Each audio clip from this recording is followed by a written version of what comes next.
Hello friends, मेरा नाम है राकेश सैनी। हमारे यूट्यूब चैनल में आपका स्वागत है। आज मैं टॉपिक लेकर आया हूँ हिंदी का। आज डिस्कस करेंगे हिंदी के कुछ महत्वपूर्ण प्रश्न जो आने वाले एग्ज़ाम में, जैसे यूपी में एग्ज़ाम है, यूपी लेखपाल, यूपी एसआई और यूपी पुलिस और यहाँ तक कि होमगार्ड की भी। जो तैयारी यूपी से संबंधित जितने भी एग्ज़ाम है उनकी जो बंदा कर रहा है उसके लिए ये वीडियो बहुत हेल्पफुल रहेगी। वीडियो स्टार्ट करने से पहले आपसे निवेदन है, हमारी वीडियो को अपने दोस्तों में शेयर करें और हमारे चैनल को अवश्य सब्सक्राइब करें, क्योंकि ये जो प्रैक्टिस सेट हैं लगभग 100 के समथिंग प्रैक्टिस सेट कराऊंगा। चलो बिना बात करें स्टार्ट करते हैं वीडियो को। देखो, सबसे पहले ये गद्यांश है। ये गद्यांश पढ़ेंगे और नीचे जो प्रश्न पूछे गए हैं उन प्रश्नों के उत्तर देंगे। आइए पढ़ लेते हैं सब ध्यानपूर्वक। देखो, प्रेम की भाषा क्या है? शब्द रहित है। नेत्रों की, कपालों की, मस्तक की भाषा भी क्या है? एक शब्द रहित है। तो ज़्यादातर टॉपिक में क्या रहा है? शब्द रहित। जीवन का जो तत्व है वो क्या है? शब्द से परे है। सच्चा आचरण अप्रभावशील और अचल स्थिति। संयुक्त आचरण न तो साहित्य के लंबे व्याख्यानों से गढ़ा जा सकता है और न वेदों की श्रुतियों के मीठे उपदेश से। और ये बताया है न अंजील से, न कुरान से और न ही कोई धर्म चर्चा से, न सत्संग से। जीवन के अरण्य में घुसे हुए पुरुष के हृदय पर प्रकृति और मनुष्य के प्रभाव के मौन व्याख्यानों के यत्न से सुनार के छोटे हथौड़े की मंद मंद चोट की तरह आचरण का प्रत्यक्ष रूप होता है। ये एक गद्यांश दे रखा है। अब प्रश्न क्या कहते हैं देख लेते हैं। सबसे पहला प्रश्न दे रखा है, इसमें प्रेम की भाषा बताई गई है। तो अभी मैंने चर्चा करी थी शब्द रहित की। क्या बताई थी? शब्द रहित। क्या है? प्रेम की जो भाषा है वो शब्द रहित है। तो इसका सही आंसर क्या बनेगा? D answer. गद्यांश के अनुसार प्रेम की भाषा क्या है? शब्द रहित है। यह क्या करती है? नेत्र, कपोल आदि के माध्यम से व्यक्त करता है। दूसरा प्रश्न बताया गया है कि अरण्य का शाब्दिक अर्थ होता है। तो इसमें अरण्य जो शब्द आता है वो आता है जंगल से।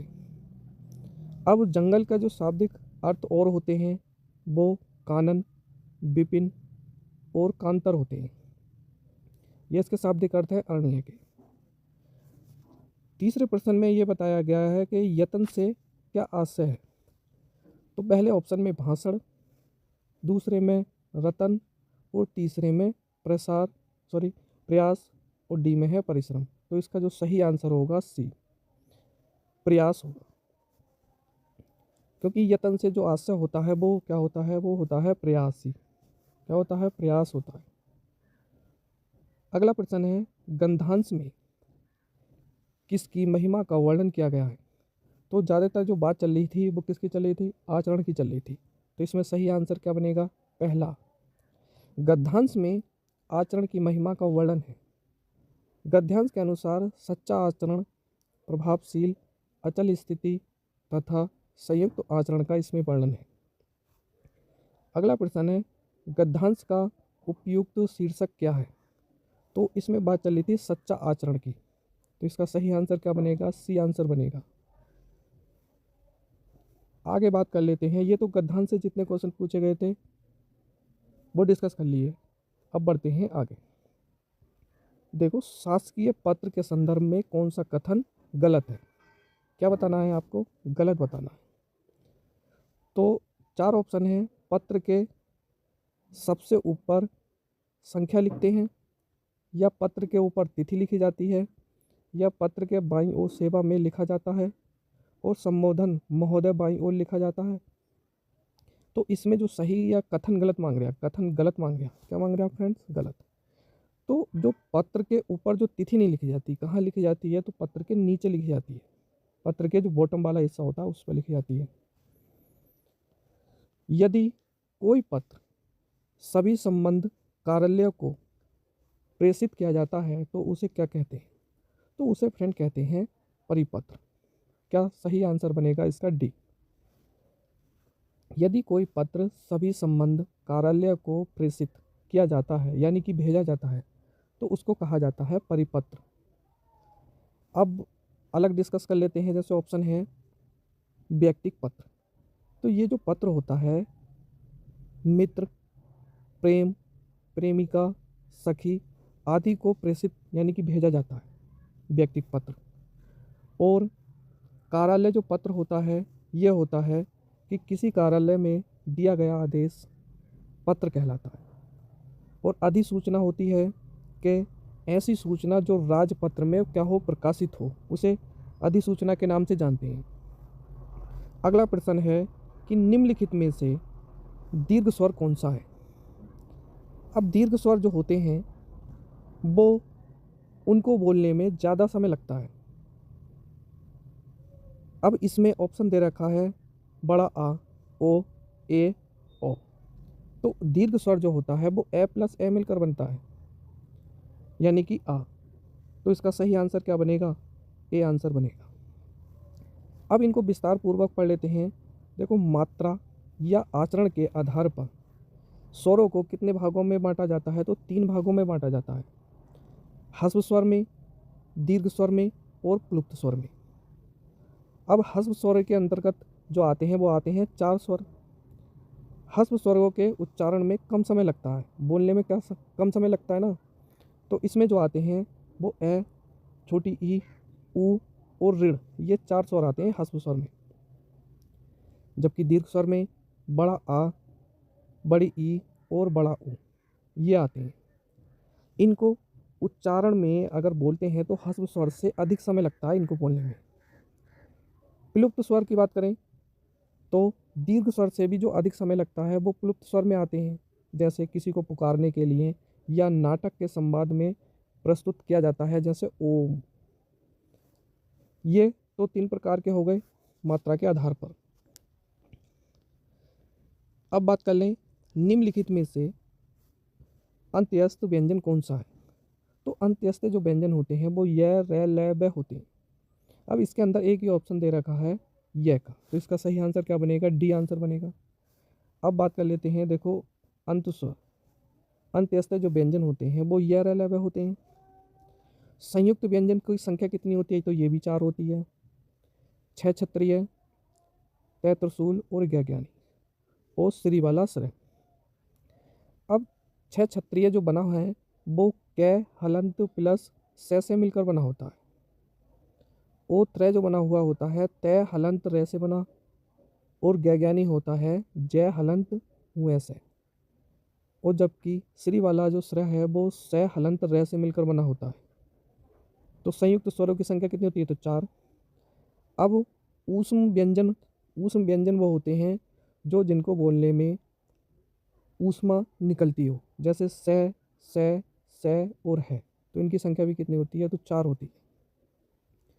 अगला प्रश्न है कि निम्नलिखित में से महाप्राण व्यंजन कौन सा है। तो महाप्राण व्यंजन जो होते हैं फ्रेंड वो होते हैं पहले से दूसरा। पहला होगा अल्पप्राण और दूसरा होगा महाप्राण। जैसे जैसे बात करें जैसे कै और ख है। अब इसमें ये अल्पप्राण होता है, ये महाप्राण होता है। तो इस ऑप्शन में दे रखा है वह, क्या दे रखा है, भय दे रखा है। तो इसका सही आंसर सी बनेगा। अब इसको सही डिटेल से देख लेते हैं कि महाप्राण जो होते हैं व्यंजन वो प्रत्येक वर्ग का कौन सा होता है, दूसरा और चौथा। वर्ण, ऊष्म वर्ण कौन से होते हैं, जो स है, ये महाप्राण व्यंजन होते हैं। यानी कि वर्णमाला में दूसरा अक्षर और चौथा अक्षर और उसके साथ साथ में जो ऊष्म व्यंजन होते हैं ये सब महाप्राण में आते हैं। अब कर लेते हैं बात निम्नलिखित में से अघोष वर्ण कौन से हैं। तो अघोष वर्ण होते हैं वर्णमाला में जो शुरू के दो होते हैं, दो वर्ण, वो कहलाते हैं अघोष। हाँ। और जो अंत के 3, 4, 5 श्रेणी के होते हैं वो कहलाते हैं सघोष। जैसे देख लेते हैं, अघोष वर्ण जो होते हैं वो वर्ग का प्रथम और द्वितीय, और इसी के साथ साथ में स जो होते हैं वो अघोष वर्ण कहलाते हैं। तो इसमें जो सही आंसर है वो है प। अगला बात कर लें, निम्नलिखित में से कंठीय वर्ग कौन सा है। तो जो कंठीय वर्ग होते हैं वो जो क वाली सीरीज होती है उनको बोला जाता है कंठीय, यानी कि क, ख, ग, घ, घ, उर्ण। इसी के साथ में ये तो व्यंजन होते हैं, और स्वरों की बात करें तो स्वर आते हैं ए, आ और एह। तो इसमें क्या कहा जाएगा, तो इसका सही आंसर है बी। निम्नलिखित में से रूढ़ शब्द हैं। अब बनावट के आधार पर शब्द कितने प्रकार के होते हैं, तो 3 प्रकार के होते हैं। कौन कौन से? रूढ़ शब्द, यौगिक शब्द और योग रूढ़ शब्द। इसमें पूछ रखा है रूढ़ शब्द है, तो रूढ़ शब्द वो होते हैं जिनको तोड़ा नहीं जाता है, ये अपने आप में क्या होते हैं, स्वतंत्र होते हैं। तो इसका सही आंसर क्या बनेगा, सी आंसर बनेगा। रूढ़ शब्द देखो वे क्या होते हैं, स्वतंत्र होते हैं, जैसे नाक, कान, कमल, आम इत्यादि। और यौगिक जो शब्द हैं ये योग से मिलकर बनते हैं, जैसे छात्रावास यानी कि छात्रों के लिए आवास, ऐसे ही विद्यार्थियों के लिए अर्थी विद्यार्थी, और दूध प्लस वाला दूध वाला, घुड़सवार इत्यादि, ये जो शब्द कहलाते हैं ये कहलाते हैं यौगिक शब्द। योग रूढ़ कौन से होते हैं, तो वे शब्द जो अधिक खंडों के योग से मिलकर बने होते हैं, किंतु उनका जो सामान्य अर्थ है कोई अन्य विशेष अर्थ को दर्शाते हैं, वो क्या कहलाते हैं, तो योग रूढ़ कहलाते हैं। जैसे पंकज, पीताम्बर और चतुर्भुज, ये शब्द कैसे हैं, तो ये शब्द है योग रूढ़। आगे बात कर लें, रत्नाकार का जो संधि विच्छेद होगा वो क्या होगा। तो इसका देखो, संधि का विग्रह करने के लिए एक ही नियम होता है, यानी कि इस तरीके से शब्द को तोड़ो ताकि दोनों का अर्थ निकले। जैसे रतन प्लस आकार, आकार होता है कोई सेब और रतन होता है कोई सोना, दोनों के अर्थ निकलने हैं। तो इसमें जो संधि आती है वो आती है दीर्घ संधि। रत्नाकार में जो संधि है वो फ्रेंड क्या है, तो ये संधि आती है दीर्घ की। वो संधि कितने प्रकार की होती हैं, तो संधि होती हैं 3 प्रकार की, स्वर संधि, विसर्ग संधि और व्यंजन संधि। आइए अब बात कर लें, प्रतिमान में समास है। प्रतिमान, इसमें है अव्ययीभाव समास। अव्ययीभाव समास को पहचानने की एकमात्र ट्रिक है, किसी भी शब्द में जो उपसर्ग लगा हुआ होता है उस शब्द में अव्ययीभाव समास कहलाता है। जैसे प्रति, भर, पेट, अभिमान, ऐसे ऐसे जो शब्द होते हैं वो शब्द कैसे कहलाते हैं, उपसर्ग कहलाते हैं। जहाँ उपसर्ग होता है जिस शब्द में, तो वहाँ पे अव्ययीभाव समास आता है। तो इसका सही आंसर क्या बनेगा, बी आंसर बन जाएगा। आगे बात कर लें, परिक्रमा। परिक्रमा में उपसर्ग है, तो सीधी बात है परिक्रमा, परि प्लस क्रमा, तो इसका सही आंसर क्या बनेगा, डी आंसर बन जाएगा। परिक्रमा में परि उपसर्ग है, उपसर्ग किसी शब्द आदि यानी कि प्रारंभ में जुड़कर उसके अर्थ में एक विशेषता या परिवर्तन उत्पन्न करते हैं। संस्कृत उपसर्ग परि का जो अर्थ है वो आसपास या चारों ओर या पूर्ण अतिशय होता है। इससे बनने वाले अन्य शब्द जैसे परिभ्रमण है, परिधि है और परिशीलन है आदि शब्द आते हैं। भलाई में प्रत्यय है, तो प्रत्यय जो लगते हैं किसी भी शब्द में अंतिम में लगते हैं, यानी कि मूल शब्द से हटके जो अंत में कुछ शब्द जोड़े जाते हैं वो क्या कहलाते हैं, वो प्रत्यय कहलाते हैं। जैसे भलाई है, अब भला प्लस आई, तो इसका सही आंसर क्या बनेगा, बी आंसर बन जाएगा। देखो बात कर लें कि जो शब्दांश शब्दों के अर्थ में जुड़कर अनेक अर्थ में विशेषता या परिवर्तन लाते हैं वो क्या क्या कहलाते हैं, वो प्रत्यय कहलाते हैं। जैसे भलाई है, पढ़ाई है, सिलाई है, में इनमें समय क्या है, आई प्रत्यय लगा है। अगले क्वेश्चन पे बात कर लें, निम्नलिखित में से कौन सा शब्द तत्सम है। अब तत्सम जो होते हैं वो फ्रेंड वो संस्कृत के शब्द होते हैं। संस्कृत के जो शब्द ज्यों का त्यों ही रखे हुए होते हैं, जैसे आलस्य, उज्ज्वल, कर्पूर, अग्नि, वायु इत्यादि। तो इसमें सही आंसर क्या बनेगा, आलस्य। आम का क्या बनता है, आम्र। आग का क्या बनता है, अग्नि। आसरा का आसरा बनता है। निम्नलिखित में से कौन सा शब्द तद्भव है। अब तद्भव शब्द पूछ रखा है इसने इन्होंने, तो तद्भव शब्द हिंदी के शब्द होते हैं। चूर्ण है, छिद्र है, ज्ञान है, ये सब जो है संस्कृत के शब्द हैं, यानी कि तत्सम के। इसमें एक ऑप्शन दे रखा है छत, तो केवल ही छत जो शब्द है वो तत्सम है। छत है, उजाला है, कपूर है, आम है, ये सब क्या कहलाते हैं, तद्भव शब्द कहलाते हैं। अब बात कर लें देखो अगले प्रश्न पर कि निम्नलिखित में से कौन सा शब्द क्या है, देशज। जो देश में ही जन्मे जो शब्द होते हैं वो कहलाते हैं देशज। जैसे ये समझो देशज शब्द वो होते हैं जो रूढ़ शब्द जिनके टुकड़े नहीं करे जा सकते। अब जैसे खिड़की है, अब खिड़की का शब्द टूट सकता है, नहीं।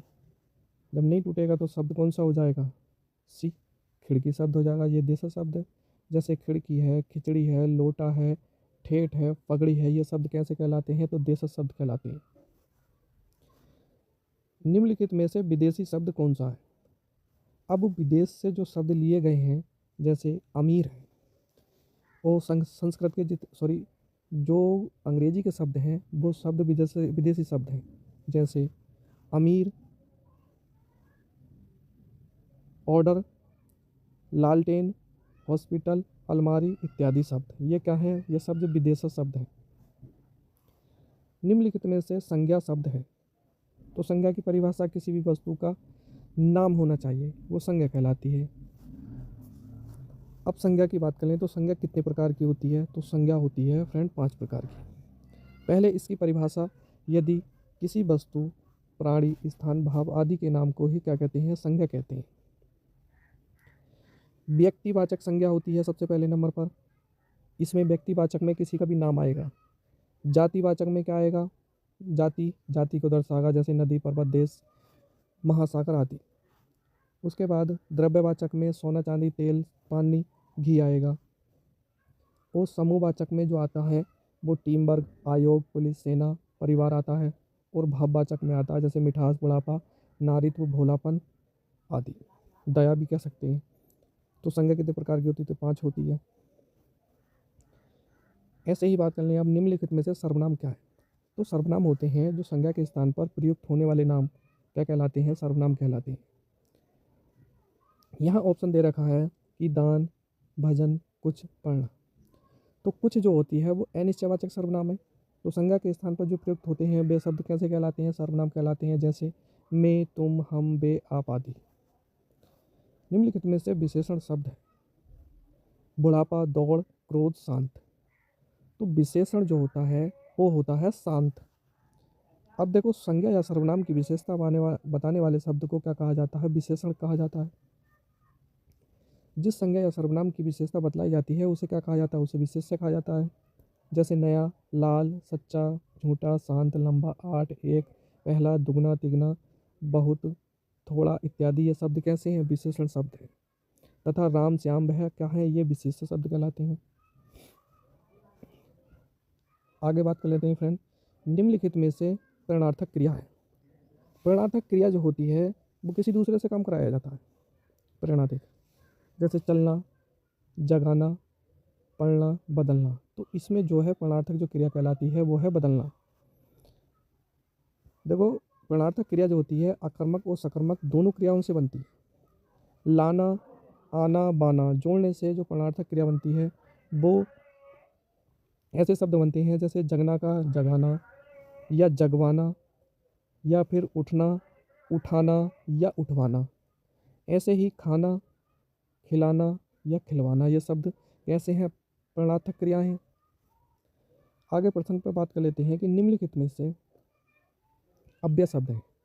अव्यय शब्द वे शब्द होते हैं जिनके टुकड़े नहीं हो सकते, जैसे लिंग, वचन, पुरुष, कारक आदि के कारण कोई विकार नहीं होता है, वे अव्यय कहलाते हैं। जैसे आहा, हाय, वह, सावास, हाँ और किंतु, जब, तब, अतः इत्यादि ये शब्द कैसे कहलाते हैं? तो ये कहलाते हैं अव्यय। तो इसका सही आंसर क्या है? सी आंसर है इसका। अगले पर बात कर लेते हैं, आँख का पर्यायवाची शब्द है।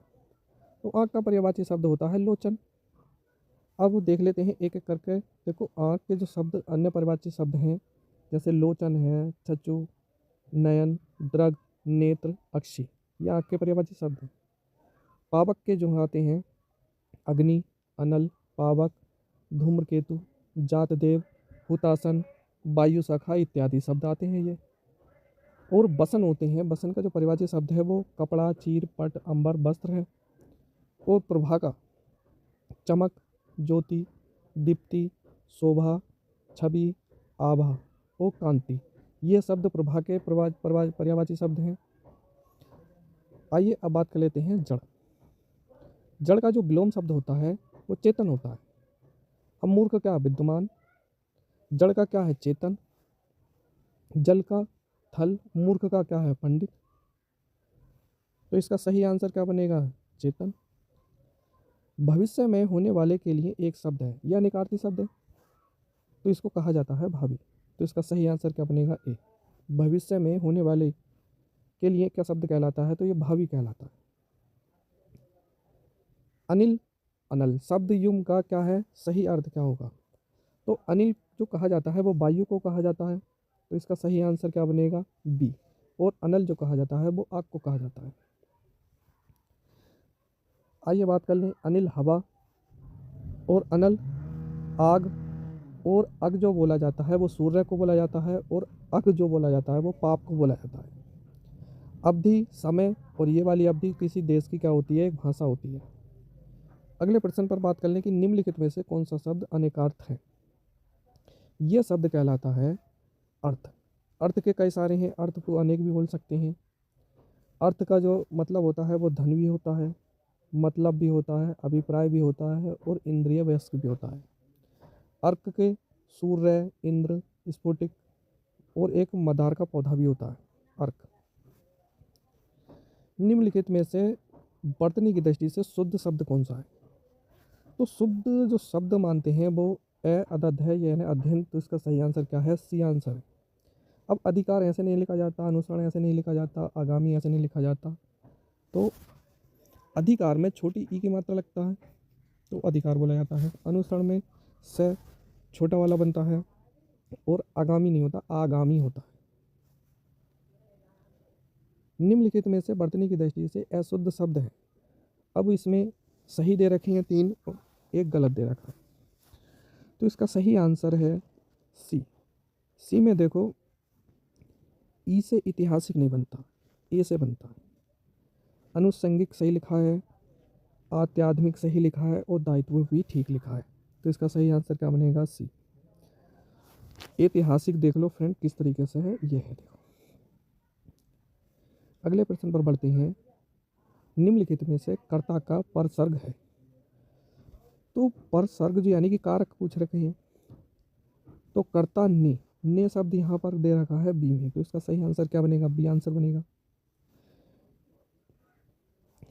आइए याद कर लेते हैं कारक को।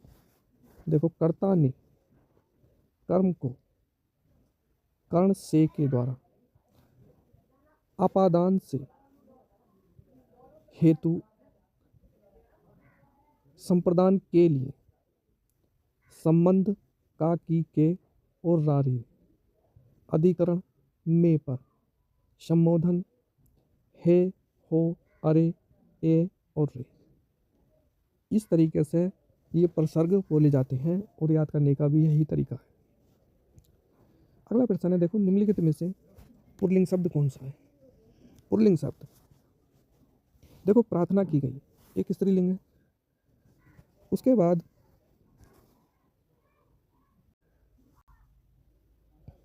प्रार्थना की गई और वायु आ गई, नेत्र खुल गए।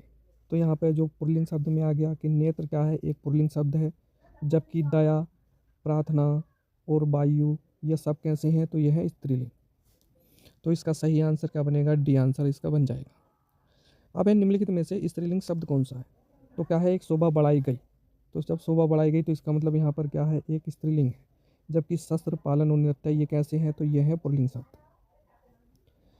किसका प्रयोग सदैव एक वचन में होता है, तो इसमें सही आंसर है बी आंसर, प्रत्येक। यह हमेशा सदैव क्या है, एक ही वचन में रहता है। जबकि नदी को नदियाँ बनाया जा सकता है, साधु को साधुओं बनाया जा सकता है, घर को घरों बनाया जा सकता है। तो इसका सही आंसर क्या है, बी आंसर हो जाएगा। निम्नलिखित में से वर्तमान काल का उदाहरण। तो वर्तमान काल होता है किसी भी सेंटेंस के लास्ट में है लगा हुआ होता है। तो इसका सही आंसर क्या बनेगा, सी आंसर बन जाएगा। उसने पढ़ा था, ये एक भूतकाल का है। वह पुस्तक पढ़ेगा, ये भविष्य काल का है। वह जाता है, ये वर्तमान काल का है। तो इसका सही आंसर क्या बनेगा, सी आंसर। निम्नलिखित में से कर्म वाच्य का उदाहरण है। तो इसके अंदर जो कर्म होगा, यानी कि कर्ता ने कर्म को जब शब्द आया था, यानी कि पत्र को लिखा जाता है। तो इसका सही आंसर क्या बनेगा, ए आंसर इसका बन जाएगा। आगे बात कर लें, निम्नलिखित में से कौन सा वाक्य सरल वाक्य नहीं है। अब रचना के आधार पर वाक्य कितने प्रकार के होते हैं, 3 प्रकार के होते हैं। सरल वाक्य, संयुक्त वाक्य और मिश्रित वाक्य। देखो सरल वाक्य जो होते हैं, एक ही उद्देश्य होता है इसके अंदर और एक ही विधेय होता है। वो कैसे कहलाते हैं, सरल वाक्य। जैसे बंदर पेड़ पर चढ़ रहे थे, मैंने लड़कों को बुलाया, ये सब कैसे हैं, एकदम सरल वाक्य हैं। संयुक्त वाक्य में पहचान ये होती है कि उन दो शब्दों के मतलब दो सेंटेंसों के बीच में और, फिर भी, नहीं, किंतु, अतः, अथ, परंतु, किंतु ये शब्द जुड़े हुए होते हैं। ये शब्द जब जुड़े होते हैं दो वाक्यों के बीच तो संयुक्त वाक्य कहलाते हैं। मिश्र वाक्य होते हैं कि जिन वाक्यों में एक मुख्य उपवाक्य हो और अन्य आश्रित उपवाक्य हो, वो मिश्र वाक्य कहलाता है। जैसे मैं जानता हूँ कि तुम्हारे पास किताब नहीं, ये कैसा वाक्य है, तो ये मिश्र वाक्य है। आइए बात कर लें, मैंने यह काम कर लेना चाहिए।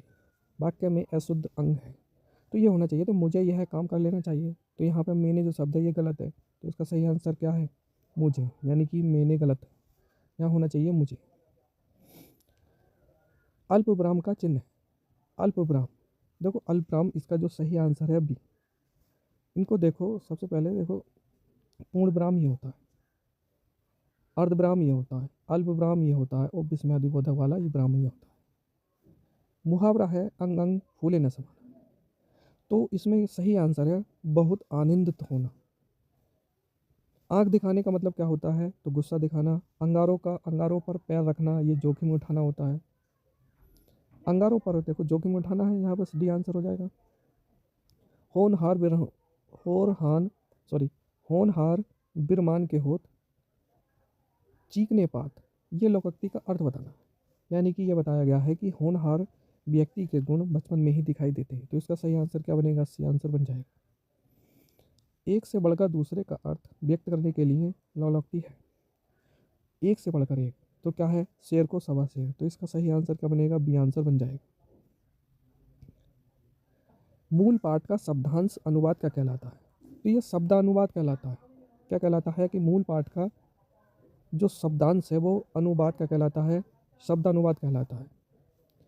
निम्नलिखित में से कौन सी बोली उत्तर प्रदेश की नहीं है। देखो कन्नौजी, कन्नौजी बोली जाती है और भोजपुरी बोली जाती है और मेवाती जो बोली जाती है राजस्थानी में बोली जाती है। तो इसका सही आंसर क्या बनेगा, जब नहीं पूछ रखा है तो क्या हो जाएगा, ये आंसर हो जाएगा इसका। देखो ब्रज भी उत्तर प्रदेश में बोली जाती है, मेवाती है, मालवी है, मारवाड़ी है और जयपुरी है, ये सब राजस्थान की बोलियां हैं। आइए बात कर लें, प्राधिकारी के लिए एक सटीक अंग्रेजी शब्द होगा। तो ऑफिसर का जो अर्थ होता है, ये ऑफिसर ही एक कर्मचारी होता है, ऑफिसर बोला जाता है। अथॉरिटी बोला जाता है प्राधिकारी को। तो इसका सही आंसर बी आंसर बनेगा, अथॉरिटी। और लॉर्ड होते हैं भगवान। और प्रोप्रिएटर कहलाता है एक मालिक या स्वामी। दोस्तों इस सेट का सबसे लास्ट क्वेश्चन है कि ऑर्डर के लिए सटीक शब्द होगा। तो ऑर्डर जो होता है वो होता है आदेश देना। तो इसका सही आंसर क्या बनेगा, तो सी आंसर बन जाएगा, ये वाला। और जबकि इससे अन्य बात करें तो इंट्रैक्शन जो कहलाते हैं वो कहलाते हैं अनुदेश और डायरेक्टिव होते हैं निर्देश और इंडिकेशन होते हैं, कोई निर्देश।